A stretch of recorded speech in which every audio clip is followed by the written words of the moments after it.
chosen wisely. Boycotting the Jewish nation is a great way to show your lack of support, and the only way to put a stop to their use of such underhanded methods as walls, checkpoints, and diplomacy to secure their borders. Of course, if you're going to boycott, you'll need to do it properly. Far too many have failed because they aren't enforced, they're declared illegal or inhumane, or because many Arab nations can't go into Intifada without drinking Coca-Cola.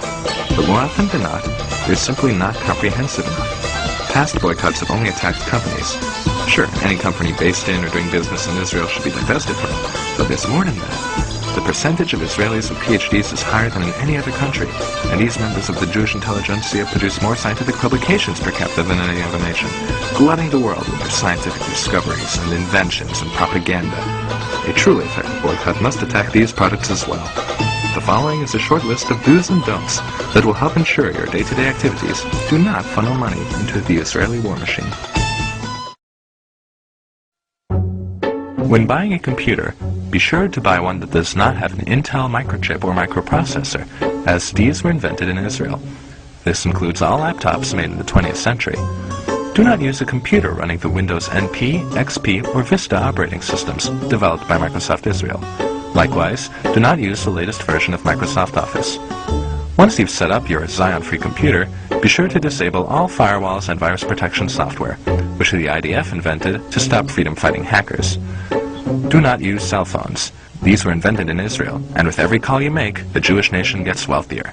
If you absolutely must use cell phones, do not use the camera phone function, as the camera chip is also an Israeli invention. Likewise, do not use voicemail. Do not use AIM, ICQ, or any other instant messenger system, as 4 young Israelis invented them in 1996. Do not use Google, which runs on an Israeli-made search algorithm. Do not play Mastermind. If you're a farmer, do not use water-saving drip irrigation on your fields.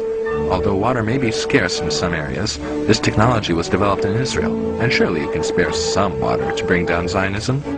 Do not drive or support hybrid or electric cars, as Israel has invested millions into green technology, and is even considering installing an electric car grid over the entire nation.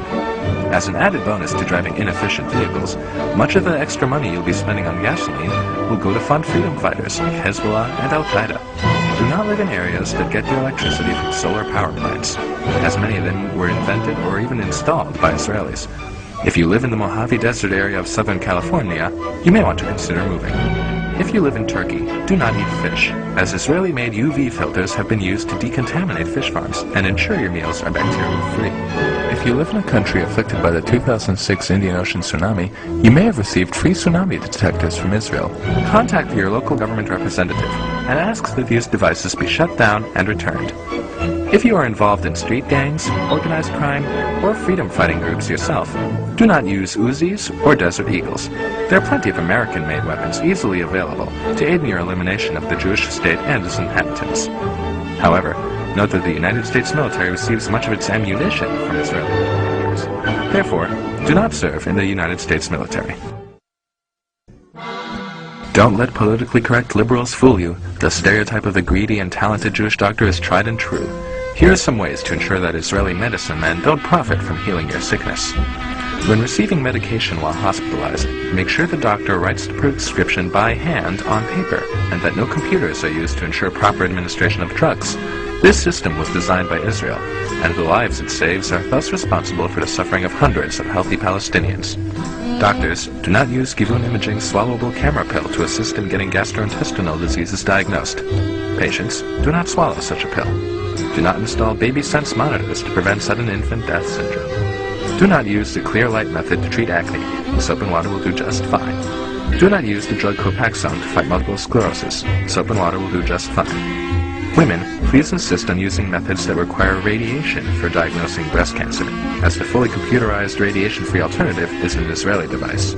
Doctors, do not inform your patients of the existence of this alternative. Do not donate money or blood at drives organized by a branch of the International Committee of the Red Cross. In 2006, they accepted Israel and Magen David Adom into their organization, despite the valiant efforts of the Red Crescent to prevent this over the years. If you develop a heart problem, insist that your medical practitioner not install cardiac stents to keep your blood flowing, or use a new device that helps the heart pump blood, or any other treatments, as many have been developed by Israelis. In fact, it may be preferable to eat right, exercise, and avoid smoking to ensure your heart will stay healthy, and to ensure no Jews get a chance to profit from saving your life. If your children have heart conditions and you cannot afford surgery to save them, do not let Israeli charitable organizations like Bechlel or Save a Child's Heart provide them with free medical treatment.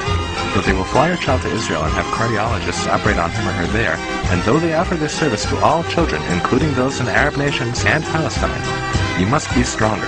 This is how they install Zionist propaganda in your hearts and mind that depict Israelis as humanitarian and caring, which you know is not true. 2. Buy conflict diamonds. Israel was the first nation to adopt the Kimberley process to ensure diamonds do not come from conflict regions. By buying blood diamonds, you are making a political statement against the actions of the Israeli government, as well as a fashion statement of looking stylish.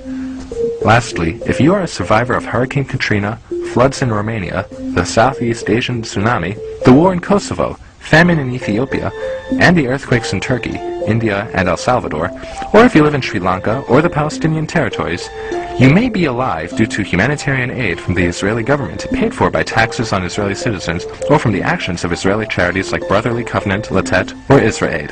Please kill yourself.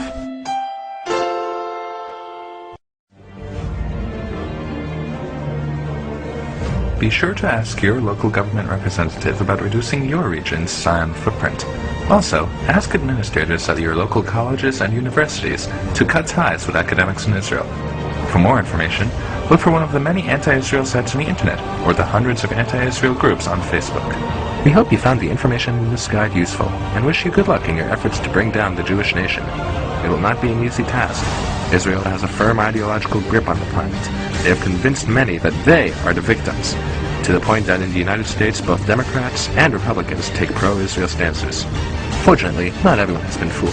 With the help of such powerful allies and boycott advocates as the Arab League, OPEC, the British Universities and Colleges Union, the Presbyterian Church, and Jimmy Carter, you too can put an end to the Israeli success story.